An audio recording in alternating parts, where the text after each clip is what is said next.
ለአርሰናሎች ሰርግና ምላሽ ሆኖላቸዋል። ደስታቸውን እየገለጹ ይገኛሉ። የሊግ ውድድር 3 ጨዋታዎች ብቻ መቅረቱን ተከትሎ አርሰናል የዋንጫውን የማግኘቱ ድል እንደገና የሰፋበትን አጋጣሚ መፍጠር ችሏል። ዴቪድ ሞይስ ትናንትም በመጨረሻ ደቂቃ ጎል አስተናግደው ጋርዲዮላን ሳያሸንፉ ቀርተዋል። ለ12 ጊዜ ሞክረው 12 ጊዜም አልተሳካላቸውም። በ9ኙ ተሸንፈዋል፣ በ3ቱ አቻ ወጥተዋል። ትናንት ግን ከምን ጊዜም በላይ ጋርዲዮላን ለማሸነፍ ጫፍ ላይ የደረሱበት ሂደት ነበረ። ነገር ግን የመጨረሻ ደቂቃ ላይ የተፈጠረው መዘናጋት ጎል እንዲቆጠርባቸው ሆኗል። ዶኩ ነው በመጨረሻው ደቂቃ ኳስና መረብ ማገናኘት የቻለው። የሲቲን ጎሎች ከ3ቱ 2ቱን ጀርሚን ዶኩ ነው ያስቆጠረው፣ የመክፈቻዋን ጎል ከዛም ያቻነቷን ጎል ያስቆጠራት ማለት ነውና ዴቪድ ሞይስ እድለኛ አልነበሩም በዚህ ሂደት ውስጥ። አንድ ደቂቃ ምናልባት 30 ሴኮንድ በታች መከላከል ቢችሉ የተሻለ ነገር ማምጣት የሚችሉባቸው አማራጮች ነበሩ።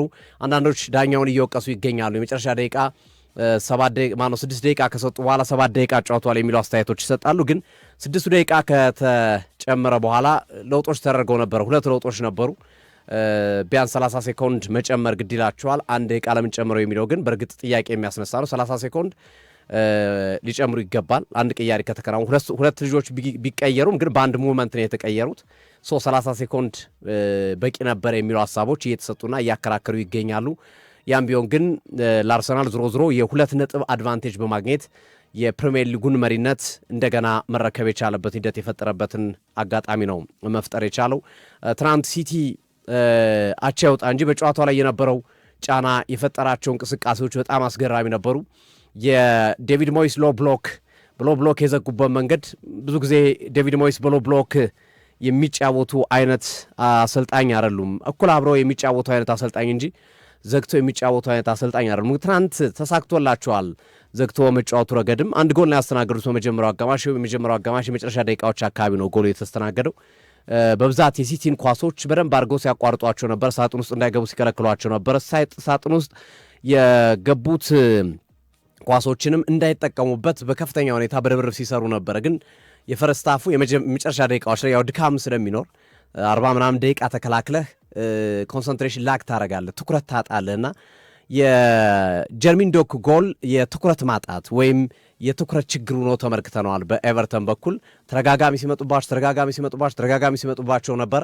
መጨረሻ ላይ ዶኩ የኳሱን ያስቆጠረበት በግራ እግሩ ነው የመታው። ቀኝ እግር ተጫዋች ነው ዶኩ፣ ግን ኳሱን በግራ እግሩ በመምታት ነው መረብ ላይ ማሳረፍ የቻለው። አልጠበቁትም በግራ ይመታል ብሎ ቀኙን ነው የጠበቁት። በዛ ላይ ስፔስ ሰጥተውት ነበረ፣ በቂ ስፔስ ሰጥተውት ነበርና ያንን ስፔስ መስጠታቸው በትልቁ ጣጣ አምጥቶባቸው ተመልክተናል። አሰልጣኝ ዴቪድ ሞይስ የመጀመሪያው አጋማሽ ላይ ያው ሲቲ አንዴ ጎል ካስቆጠረ ይደጋግማል የሚሉ ግምቶች ነበር የነበሩት። ምክንያቱም ሲቲ በባህሪው ጎል እስኪያስቆጥር ይቸገራል እንጂ ጎል ካስቆጠረ በኋላ ተጨማሪ ጎሎችን ማግኘት ብዙም የሚከብደው አይደለም። በተለይ ዴቪድ ሞይስ ይዞት ከመጡት ያጫወት መንገድ አንጻር፣ ይዞት ከመጡት ያጫወት ሂደት አንጻር በቀላሉ ይህንን አጋጣሚ ተጠቅሞ ተጨማሪ ጎሎችን በሁለተኛው አጋማሽ ያስቆጥራል ተብሎ ሲጠበቅ ሞይስ የሀሳብ ለውጥ አድርገው ያጫወት መንገዳቸውን ከፍ አድርገው ሲቲን ዶሚኔት ለማድረግ ሲቲን ለመጫን የሞከሩበት ሂደት ውጤት ያስገኘበትን ሂደት ተመልክተናል። ቤቶ እስኪወጣበት ያለበት ደቂቃም ማንቸስተር ሲቲ ተደጋጋሚ ድሮችን አግኝቶ ነበረ። ሰከንድ ሃፍ ላይ ኤቨርተን ማንቸስተር ሲቲ ፈርስት ሃፍ ላይ ነው በብዛት ድሮችን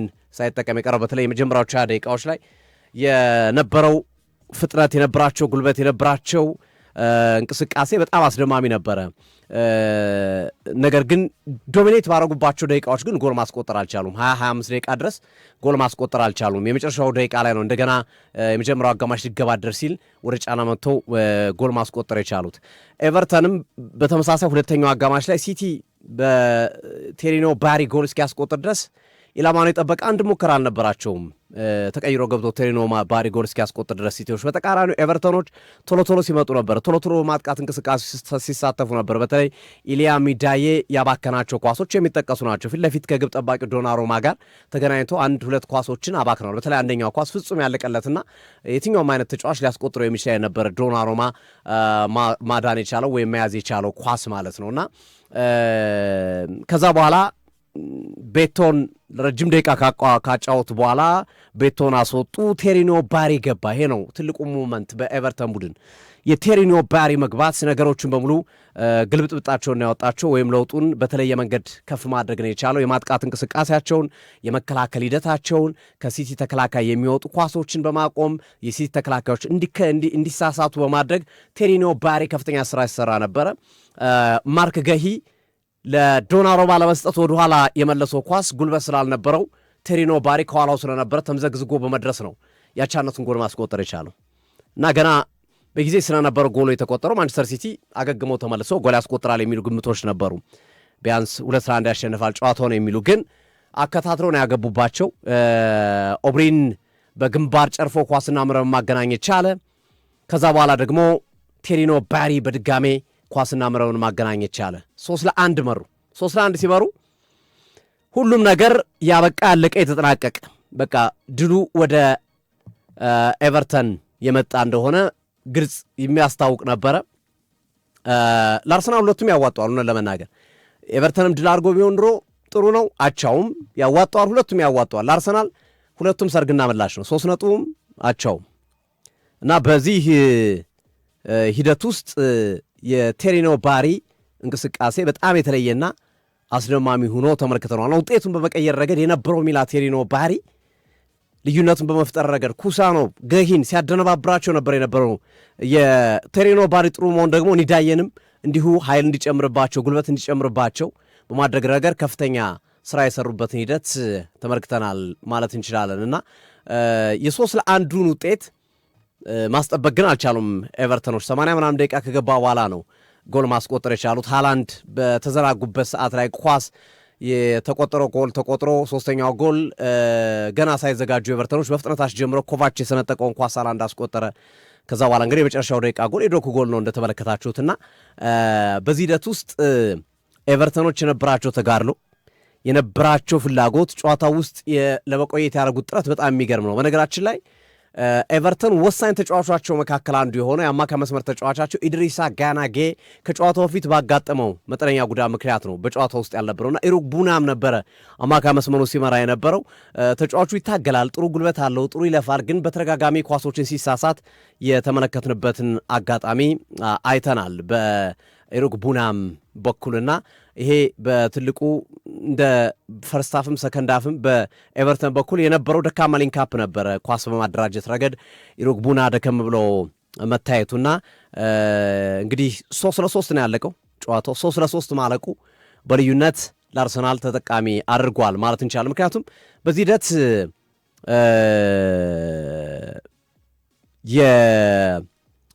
በዚህ ሂደት ውስጥ የማንቸስተር ሲቲ አላሸነፈም። ስለዚህ የማንቸስተር ሲቲ አለማሸነፍ ትልቁ ክፍተት ነው። የማንቸስተር ሲቲ አለማሸነፍ ለአርሰናል ጠቃሚ ነው። ከዛ ባለፈ በሌላ መንገድ ደግሞ ኤቨርተን ድል ቢያደርግ ወደ አውሮፓ መድረክ ይበልጥ ይደላደልና ቢያንስ ዩሮፓ ሊግን ለማግኘት ትልቅ ዕድል ይኖረው ነበር። እሱም አላሸነፈም። በእርግጥ 1 ነጥብ ማግኘቱ ለኤቨርተንም ጠቀሜታ ያለው ነው። ለማንቸስተር ሲቲም ደስታቸው ሙሉ አልሆነም። ኤቨርተኖችም 3 ነጥብ ባለመውሰዳቸው ደስተኛ አይደሉ። ሲቲዎችም 3 ነጥብ ባለመውሰዳቸው ደስተኛ አይደሉ። በዚህ መሃል ግን አትርፎ የወጣ አርሰናል ነው። አርሰናል ያቻው ውጤት በትልቁ እንዲያተርፍ ምክንያት ሆኖታል። ከጨዋታው በኋላ በርካቶች አስተያየታቸውን ሰጥተዋል። አንዱ ዋይን ማርክ ሮኒ ነው። ዋይን ሮኒ ብያችሁ ነበር ነው ያለው። በተደጋጋሚ ተናግሬያለሁ። ከማንቸስተር ሲቲ ጋር ተጫውተው ሲሸነፉ አርሰናል ዋንጫው እንደሚወስድ እርግጠኛ ነበርኩኝ። ያሳዩት ፐርፎርማንስ በጣም የተለየ ነበረ እና ተናግሬያለሁ። ሲቲ ከቀጣዮቹ ጨዋታዎች ቢያንስ በሁለቱ ወይ ነጥብ ይጥላል ወይ ይሸነፋል በሁለቱ ጨዋታዎች ብዬ ሐሳብ የሰጠውበትን አማራጭ መግለጽ ይታወሳል በማለት ያልኩት ነው የሆነው በሚል እንደ ነቢይ ራሱን በትክክልም ያለው ነው የሆነው።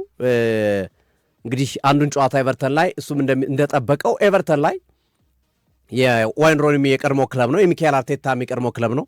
ሚካኤል አርቴታ በነገራችን ላይ ኤቨርተንን በአምበልነት ጭምር መርተዋል። የዴቪድ ሞይስ ልጅ ነው ሚካኤል አርቴታ። እንደ ልጃቸው የሚያስቡት የእግር ኳሳዊ ልጅ ማለት ነው። ያው የተፈጥሮ ሳይሆን ወይም አባታዊ ሳይሆን እግር ኳሳዊ አባቱ ነው ዴቪድ ሞይስ ለሚካኤል አርቴታ አንድም በዚህ ጨዋታ ላይ ጠንክሮ የተጫወተው ለራሱ ነው። በእርግጥ ለአውሮፓ መድረክ ጋርዲዮላን አሸንፎ ስለማያውቅ ምናልባት የጋርዲዮላ የመጨረሻ ዓመት ሊሆን ይችላል ከሚለው ግምት ጋር ተያይዞ ጋርዲዮላን በማሸነፍ ይሄው አድርጌዋለሁ ብሎ ለማሳየት፣ ሌላም ደግሞ ለሚካኤል አርቴታ ውለታ ለመስራት ተደራራቢ ምክንያቶች ይኖራቸዋል። ተጫዋቾችም በዛው መንገድ የሚታዩበት ነው የሚሆነው እና ሮኒ ያልኳችሁ ነገር ነው የሆነው። አርሰናል ጠንካራ ቡድን ነው። አርሰናል ጎል የሚቆጠርበት ቡድን አይደለም። በተወሰነ መንገድ አፈግፍጎ ነበረ በነበረ ማውዝ በነስቲ ሲሸነፍ፣ ግን ተመልሶ እንደሚመጣ ያስታውቅ ነበረ። አርሰናል ስኳዱ ሰፊ ነው፣ በጣም ጠንካራ ቡድን ነው እና ይሄ መሆኑ ለቡድናችን እጅግ ከፍተኛ ጠቀሜታ ሰጥቷል በሚል ሐሳቡን ያስቀምጣል። ይሄ የቀድሞ ተጫዋች ዋይን ሮኒ እናም በቀጣዮቹ ጊዜያቶች አርሰናል እንዲያውም እሱ ምንድን ነው ያለው ከ3 እስከ 5 ነጥብ በሚደርስ ልዩነት አርሰናል ዋንጫውን ያነሳል። እስከ 5 ነጥብም ከፍ ሊል ይችላል። ምክንያቱም ሲቲ አሁንም ነጥብ የመጣል ዕድል አለው። ከፊቱ ብሬንፎርድ አለ፣ በርማውዝ አለ፣ ክሪስታል ፓላስ አለ፣ አስቶን ቪላ አለ። በ6 ቀን 3 ጨዋታ ነው የሚያደርገው። እስቲል አሁንም ሲቲ ተጨማሪ ነጥብ ይጥላል የሚል እምነት አለኝ ነው የሚለው ዋይን ሮኒ እና ከዚህ አንጻር ሳየው አርሰናል በ3 ብቻ ሳይሆን እስከ 5 ነጥብ አስፍቶ የሊጉን ዋንጫ ሊወስድ የሚችልበት ዕድል አለ ብሎ ያነሳል። ይሄ ማለት እንግዲህ አርሰናል በበርንላዩ ጨዋታ ላይ ዋንጫ ያረጋግጣል ማለት ነው። በዋይን ሮኒ አካሄድ ከሄድን በመጪው ቅዳሜ ከዌስትሃም ጋር በመጪው ከዌስትሃም ጋር ያላችሁ በሳምንቱ መጨረሻ ከዌስትሃም ጋር ያላቸውን ጨዋታ ተጫውተው ከዛ በቀጣይ ሰኞ ከበርንላይ ጋር ነው የሚጫወቱ። ስለዚህ የበርንላዩ ጨዋታ አርሰናል ዋንጫ ሊያረጋግጥበት የሚችልበት ይሆናል። ሲቲ በሚቀጥሉት ጨዋታዎች አንዱ ላይ እንኳን ነጥብ ከጣለ አርሰናል ዌስትሃምና በርንላይን ካሸነፈ አርሰናል በርንላይ ላይ ዋንጫ በኤምሬትስ መውሰድ ይችላል። ይሄ ኳልኩሌሽን ሊመጣ ይችላል ዋይን ሮኒ እንዳለው በተመሳሳይ መንገድ እንዳነሳው ማለት ነው። የኤቨርተኑ አጥቂና አርሰናሎች በከፍተኛ ሁኔታ እያንቆለጳጰሱት የሚገኘው ቴሪኒዮ ባሪ ተቀይሮ ገብቶ 2 ጎሎችን አስቆጥሮ ጨዋታውም አርሰናል እንዲያተርፍ በማድረግ ረገድ ሚና የነበረው ተጫዋች እና ከጨዋታው በኋላ አስተያየቱን ሰጥቷል። አጠቃላይ ቤተሰቤ ነው ያለው። ዘ ሆል ፋሚሊ አጠቃላይ ቤተሰቦቼ የአርሰናል ደጋፊዎች ናቸው ይላል ቴሪኒዮ ባሪ። ወንድሞቼ፣ ቤተሰቦቼ በሙሉ የአርሰናል ደጋፊዎች ናቸው እና ይህንን ጨዋታ ለማድረግ ስንመጣ ከቤት ስወጣ ቤት ውስጥ ከኔ ጋር አብረው የሚኖረው ወንድሞቼ አደራ ብለውኛል። አደራ ጥለውብኝ ነው የመጣሁት። አደራ ብለውኝ ነው የመጣሁት። ያንን አደራ መብላት አልፈለግኩም ሲል ሐሳቡን ይሰጣል። በተጨማሪም ይላል አያቴ ስልክ ደውላልኝ ነበረ ከጨዋታው ፊት እቤት እንግዲህ እንደዛ ብሎ ተሸኝቷል በወንድሞቹ። እንደገና ደግሞ አያቴ ደውላልኝ ነበረ እና የአርሰናል ደጋፊ ናት አያቴም። እንዳልኳችሁ ሁሉም ቤተሰቦቼ ማለት እንግዲህ እሱም የአርሰናል ደጋፊ ነው ማለት ነው ቴሪኒዮ ባሪ እና አያቴም ደውላ አደራ በጨዋታው ላይ የሆነ ነገር እንድታረግ ብላኝ ቃል ገብቼላት ነበር እና አሁን ወደ ቤት ስመለስ ምን አይነት አቀባበል እንደሚጠብቀኝ ጓጉቻለሁ፣ ምን ስጦታ እንደሚሰጡ ጓጉቻለሁ ቤተሰቦቼ በሚል ቴሪኒዮ ባሪ ሐሳቡን ያስቀመጠበት ሂደት ነው ያለው እና አንዱ ይሄ መነሳሻ ሆኖታል። የቤተሰቦቹ ሁሉም ቤተሰቦቹ አርሰናል ደጋፊ መሆናቸው ተጫዋቹ እንዲነቃቃ በጨዋታው ላይ የተለየ ነገር እንዲያሳይና ለቤተሰቦቹ ይኸው እንድትኮሩብኝ ሆናችሁ ለአርሰናል ለታሰራውበት እንዲልና ምክንያት እንዲሆን አድርጎታል። በእርግጥ በዋነኝነት ደረጃ ለራሱ ለክለቡ ነው የሚጠቅመው፣ ግን እሱ ግን ይሄን ተናግሯል። አያቴ ጭምር ነው የደወለችው ነው ያለ። አያቱ ጭምር ነው ደውለው ይሄንን ነገር ያደረጉት። በዚህ ሂደት ውስጥ እንግዲህ የቴሪኒዮ ባሪ ብቃት የቴሪኒዮ ባሪ መንገድ በጣም አስገራሚ እንደነበረ ተመልክተናል። አሰልጣኝ ጆሴፍ ፔፕ ጋርዲዮላ ሳላ በበኩላቸው በሰጡት አስተያየት እስከዚህ ጨዋታ ድረስ እስከ ኤቨርተኑ ጨዋታ ድረስ አርሰናልን አሸንፈን ኤቨርተን እስከምንገጥም በነበሮቹ ጊዜያቶች የተሻለው ድል በእኛ እጅ ነበር የነበረው። ኤቨርተንን ትናንት እስከገጠምንበት ጨዋታ ድረስ አርሰናልን ኢታር ላይ አሸንፈን ኤቨርተን እስከገጠምንበት ጨዋታ ድረስ ከፍተኛው እድለኛ ነበር። ግን ከትናንትናው ጨዋታ በኋላ ግን መልሰን ለአርሰናል አስረክበናል እድሉን፣ ወይም የተሻለ አጋጣሚ የተሻለ እድል ያለው አርሰናል እንደሆነ አረጋግጥላቸዋለሁ የሚል አስተያየታቸውን ያስቀመጡበት ሂደት አለ። ግን አላበቃም ይላሉ። አሁንም ቢሆን ያበቃ ነገር የለም። አሁንም ቢሆን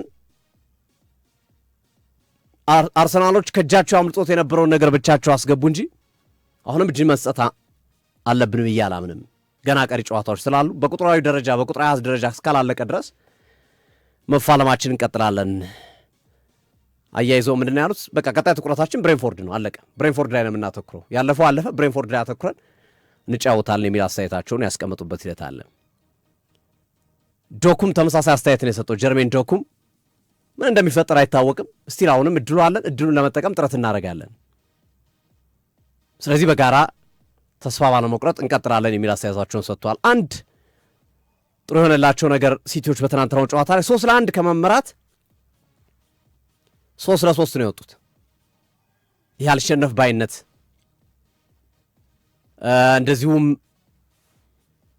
እጅ አለመስጠትን በደንብ አሳይቷል። ለምሳሌ ሲቲ 3-1 እየመራ ኤቨርተን 3-3 አድርጎት ቢሆንና አሁን በሲቲ ቡድን ውስጥ ያለው ስሜት የተለያየ ነው።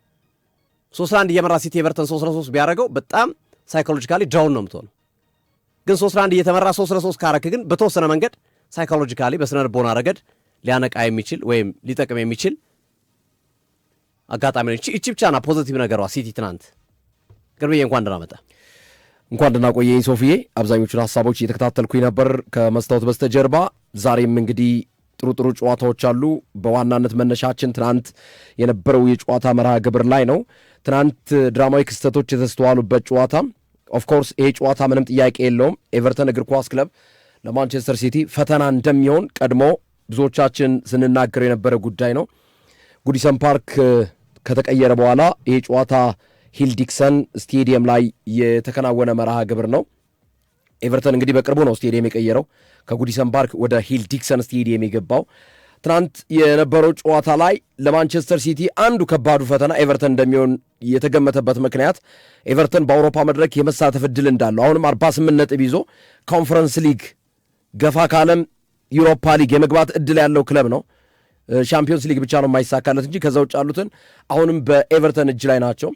ከዛ በተጨማሪ ደግሞ ኤቨርተን የቅርብ ጊዜ አቋሙ በጣም አስደናቂ የሆነበት እንቅስቃሴ ላይ የሚገኝ ክለብ ነው። የቀድሞ ክለባቸውን ዴቪድ ሞይስ ዌስትሃምን ለቀው ከያዙ በኋላ እንደ አዲስ ተመልሷል። ኤቨርተን በቅርብ ጊዜያቶች ከካርሎ አንቸሎቲ መልቀቅ በኋላ ኤቨርተን የውጤት ማጣት ላይ ሲገኝ የነበረ ቡድን ነው። ይወርዳል ወይስ አይወርድም የሚሉ ጉዳዮች ሲነሱበት እንደነበር አይዘነጋም። ነገር ግን ይህ ክለብ በዴቪድ ሞይስ እጅ ከገባ በኋላ እንደ አዲስ እያበበ የመጣ ጠንካራ ተፎካካሪ የሆነ ተቀናቃኞቹን ጭምር በሚገርም ሁኔታ እያስጨነቀ ግፋ ሲልም እያሸነፈ እዚህ ደረጃ ላይ የደረሰ ቡድን ነው። እንደ አዲስ የተገነባ ቡድን ነው ማለት ይቻላል። የተወሰኑ ጥቂት ተጫዋቾችን ካልሆነ በስተቀር እነ ቴሪኖ ባሪ፣ ኢቨን ቤቶ ከቤቶ ጀምሮ ያለውን ብናይ ቴሪኖ ባሪ የመጣበት መንገድ፣ ከዛ ባለፈ እነ ኤልማን ኒዲያይን የመሰሉ ተጫዋቾች በቡድን ውስጥ የተካተቱበት ሂደት፣ ጥቂት ተጫዋቾች እንግዲህ እነ ጆርዳን ፒክፎርድ ነው የምንጠቅሰው፣ ረዥም ጊዜ መቆየት የቻለው 150 በቋሚ ተሰላፊነት ለኤቨርተን ማገልገል የቻለ ግብ ጠባቂ ነው ጆርዳን ፒክፎርድ። ትናንት የነበረውን አብዛኛውን የጨዋታ ገጽታ ሶፊ እንዳስቃኘኸው ነው። ግን ዋና ዋና የሚባሉ መሰረታዊ ነጥቦች ይነሱበታል። አንደኛ 43ኛው ደቂቃ ላይ ዶኩ ጎሉን ካስቆጠረ በኋላ ማንቸስተር ሲቲ ተጨማሪ ጎሎችን ያስቆጥራል። ሰከንድ ሃፍ ላይ ብዙ ጎሎችን ይጨምራል። ምክንያቱም ፔፕ ጓርዲዮላ እንደሚታወቀው በሁለተኛው አጋማሽ ጨዋታ አንብቦ በመምጣት ውጤት መቀየር የሚችል አስደናቂ አሰልጣኝ ነው። ያንን ያደርገዋል ተብሎ ተጠብቆ ነበር። የትናንቱ ግን የተለየ ሁኔታ ሆኖ ኤቨርተን በሚገርም ሁኔታ ሁለተኛው አጋማሽ ላይ ዶሚኔት አድርጎ የመጣበትን ሂደት ተመለከትን። 68ኛው ደቂቃ ላይ ያቻነቱን ጎል በቴሪኖ ባሪ አማካይነት ማስቆጠር ቻሉ ዘቶፊስ ወይም ጣፋጮቹ ወይም ኤቨርተኖች ማለት ነው። ኤልማን ዲያዬ የሰዓታቸው ኳሶች ነበሩ በጣም የሚያስቆጩ፣ አንድ ለአንድ ከልጁ ዶናሩማ ጋር።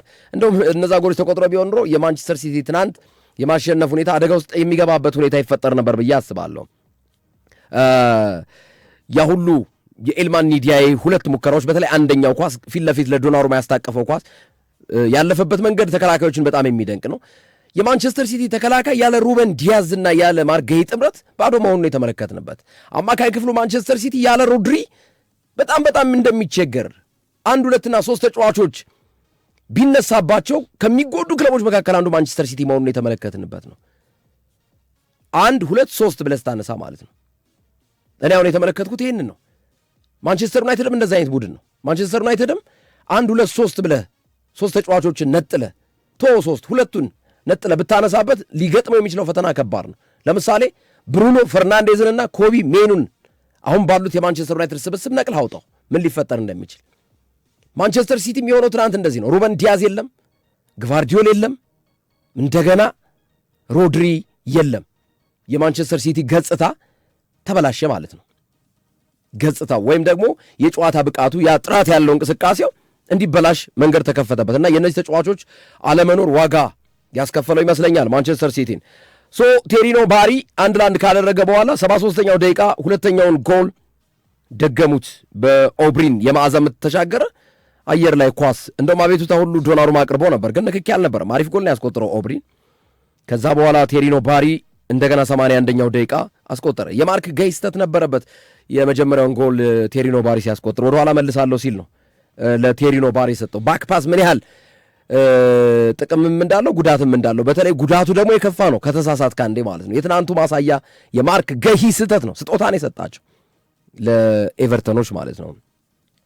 ዶኩ ጥሩ እንቅስቃሴ ነበር ትናንት፣ ግን ዶኩን ሊቆጣጠሩት አልቻሉም። አይጠጉትም፣ ስፔስ ይሰጡታል። ስፔስ ካገኘ ዶኩ ምን ማድረግ እንደሚችል፣ ዶኩን ማቆም የሚቻለው አጠገቡ ስትቆምበት ነው።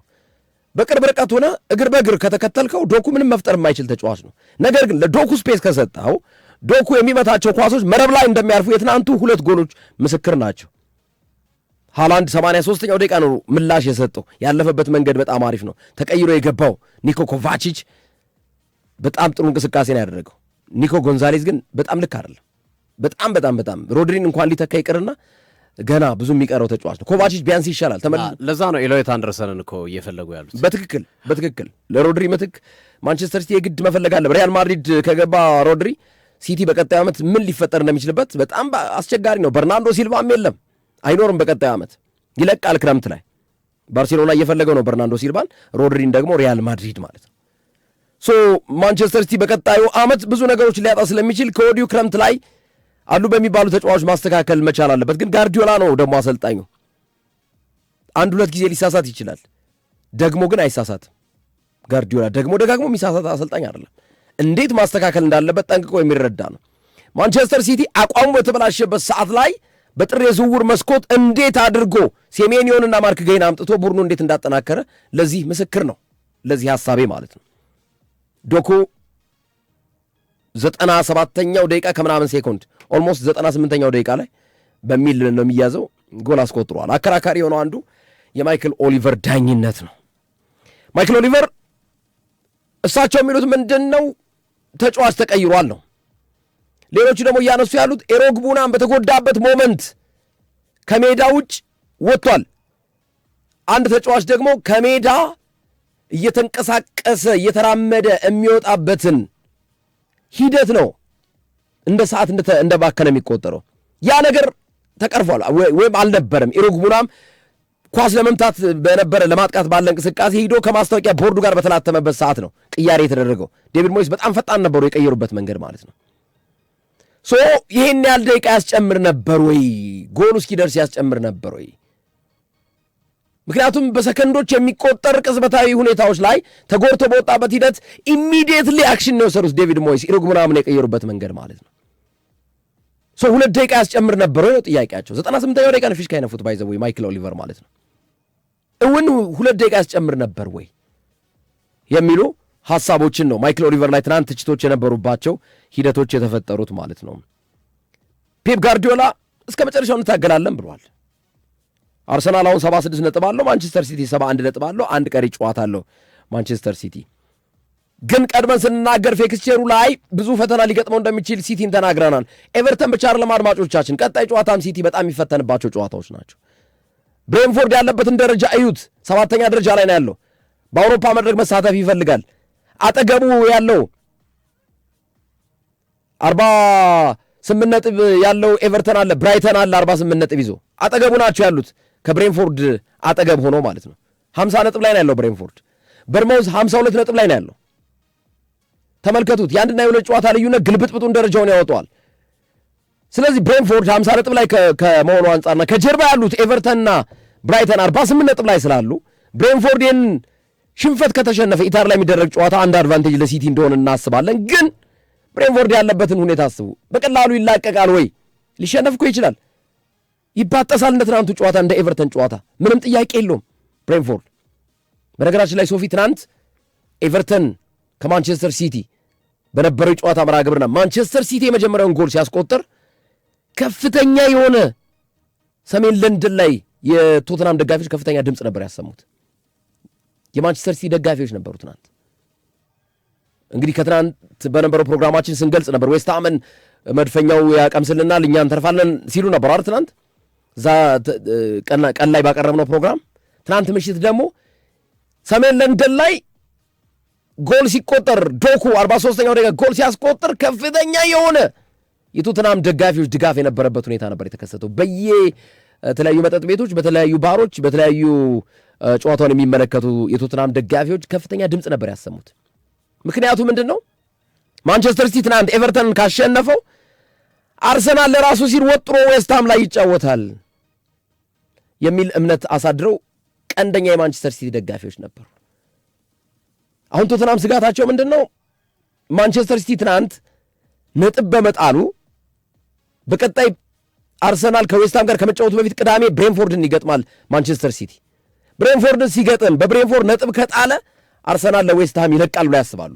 ያው ቶተናምን እና አርሰናል ባላንጣ ስለሆኑ በስጋት ላይ ነው ያሉት። ባይዘዌ ከልባቸውም እኮ አይደለም እኮ አርሰናል ያሸንፍልናል፣ ዌስትሃምን ይቀጠቅጥልናል፣ መድፈኛው ጎረቤታችን፣ ጎረቤት ለመቼ ነው ምናምን የሚለው ነገር ከልባቸው አይደለም፣ ያውቁታል። ምክንያቱም አርሰናል ዋጋ ዌስትሃም ላይ ዋጋ አይከፍልልንም ብለው ነው ደግሞ በጥርጣሬ በትልቁ የሚጠራጠሩት ማለት ነው። ግን አርሰናል ለራሱ ሲል ነው የሚጫወተው ባይዘዌ ማለት ነው።